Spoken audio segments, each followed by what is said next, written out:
भारत ने एक बार फिर रक्षा क्षेत्र में विश्व को चौंकाते हुए बड़ा कारनामा कर दिखाया है। राजस्थान के पोखरण फील्ड फायरिंग रेंज में भारतीय सेना और आईआईटी मद्रास के सहयोग से विकसित दुनिया के पहले रामजेट संचालित 155 mm आर्टिलरी शेल का सफल परीक्षण किया गया। ये तकनीक भारतीय सेना को विश्व की पहली ऐसी सेना बना देगी जो रामजेट पावर्ड गोले ऑपरेशनल तौर पर तैनात करेगी। जबकि अमेरिका और अन्य पश्चिमी देश अभी इस दिशा में प्रयोग कर रहे हैं, भारत ने आत्मनिर्भर भारत की मिसाल पेश करते हुए इस क्रांतिकारी तकनीक को हकीकत में बदल दिया। रामजेट इंजन क्या है और यह क्यों खास है? रामजेट एक एयर ब्रीदिंग इंजन है जो टरबाइन या कंप्रेसर के बिना काम करता है। तोप से गोला फायर होने के बाद माच 2 की स्पीड पर पहुंचते ही हवा खुद संपीड़ित होती है, ईंधन जलता है और लगातार थ्रस्ट मिलता रहता है। नतीजा: पारंपरिक 155 mm गोलों की रेंज जहां 40-45 किलोमीटर तक होती है, वहीं रामजेट शेल की रेंज 30-50% बढ़कर 60-80 किलोमीटर तक पहुंच जाएगी।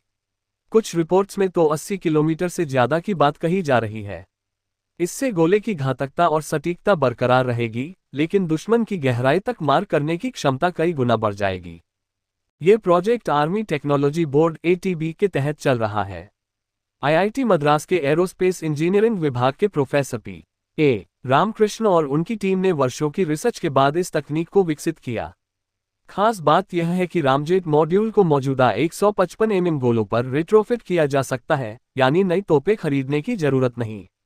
ये भारतीय सेना की मौजूदा तोपों जैसे M777 ultra light howitzer, ATAGS advanced टोर्ड आर्टिलरी गन सिस्टम धनुष के 9 वज्र आदि के साथ पूरी तरह संगत होगा। पोखरण में हुए डेवलपमेंटल ट्रायल्स बेहद सफल रहे।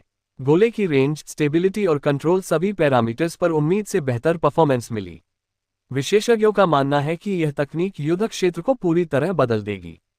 सीमा पर तैनात भारतीय तोपें अब दुश्मन की गहरी ठिकानों, command centres, logistics hubs, airfields को आसानी से निशाना बना सकेंगी। पाकिस्तान और चीन जैसे पड़ोसियों के खिलाफ ये रणनीतिक बढ़त साबित होगी। विश्व स्तर पर रामजेट तकनीक मिसाइलों में इस्तेमाल होती रही है, लेकिन आर्टिलरी शेल में इसका प्रयोग अभूतपूर्व है। अमेरिका, रूस जैसे देश अभी प्रयोगात्मक चरण में हैं, जबकि भारत ने इसे फील्ड ट्रायल्स तक पहुंचा दिया। यह आत्मनिर्भर भारत की जीत है, जो आयात पर निर्भरता कम करेगा और भविष्य में निर्यात की संभावनाएं भी खोलेगा। 2026-27 तक इन गोलों की इंडक्शन शुरू होने की उम्मीद है। इससे भारतीय तोपखाने की मारक क्षमता नई ऊंचाइयों को छुएगी। दुनिया देखती रह गई और भारत ने फिर साबित कर दिया, हम न केवल रक्षा करते हैं, बल्कि तकनीकी क्रांति भी लाते हैं।